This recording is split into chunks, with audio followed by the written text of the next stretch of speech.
You don't rise to the level of your goals, you fall to the level of your system. That's the idea behind chapter 1 of Atomic Habits by James Clear. If you're seeing me for the first time, hello, my name is AJ, and this series is called Chapter Summary with AJ, where I summarize one chapter of a good book every Monday, Wednesday, and Friday, giving you enough time to practice and digest one chapter before the next one. And today, we are starting with one of my favorites, Atomic Habits by James Clear. This book completely changed how I think about habits and self-development. Atomic habits are those tiny habits that are part of a larger system. Just as atoms are the building blocks of molecules, atomic habits are the building blocks of remarkable results. When we are trying to make change or create habits and we don't see results quickly, we just slide back into our previous routine.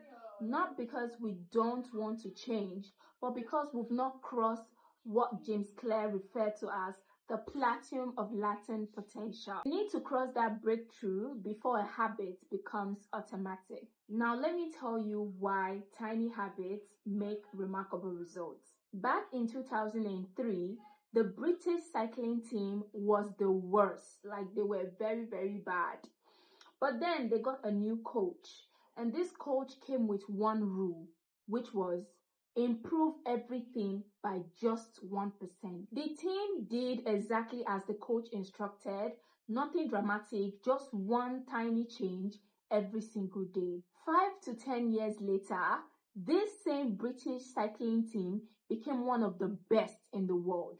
They won 178 world championships, 66 Olympic gold medals, and 5 Tour de France victory. That's like the most successful run in cycling history, just with 1% improvement every single day. James Clear clearly stated how the math works. He said, if you improve by just 1% every single day for 1 year, you will become 37 times better by the time you're done. It goes the other way around. If you get 1% worse every day for 1 year, you will decline nearly down to 0. To be able to achieve all those, you need to have a goalless thinking. Goalless thinking is not about achieving any single accomplishment.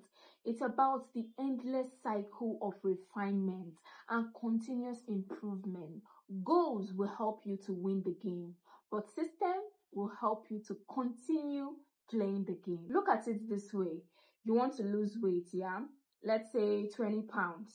You start going to the gym and eating healthy, right?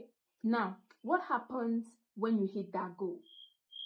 You stop going to the gym, you stop eating healthy. 2 months later, you go back to the same weight you were or even more. I'm sure that's not what you want. Exactly. That's why you need to stop focusing on goals and focus more on system, just by getting 1% improvement every single day. That's all I have for you. Remember, growth is not about becoming someone else. It's about becoming more of who you were meant to be. With that being said, I'll see you in my next one. For now, keep growing.